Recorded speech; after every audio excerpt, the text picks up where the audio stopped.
Happy Tuesday to you. Emily Bloom filling in for Chris Crocker as she enjoys a day off. Very warm conditions across the inland northwest for us today. Here in Spokane, we made it up to 95 degrees, bringing us 14 degrees above that seasonal average of 81 for this time of year.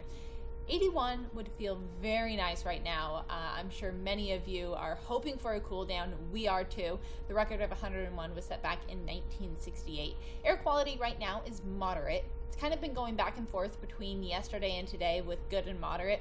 Right now, moderate is where we are at. If you are highly susceptible to smoking conditions, this is something that you're going to want to keep in mind, and we will keep you updated as things progress over the next couple of weeks and throughout wildfire season in total.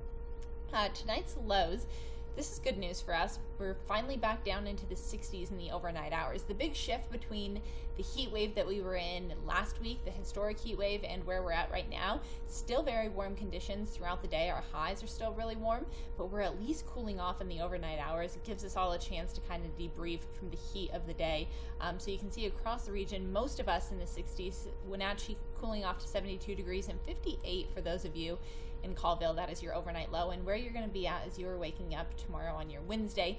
Tonight, overnight low in Spokane is 65 degrees. We're going to have increasing cloud covers in the overnight hours, and throughout the evening tonight, you're going to notice haze across the region. Winds are going to be light and variable for us. Throughout the day tomorrow, we are tracking the chance of some isolated thunderstorms in the morning.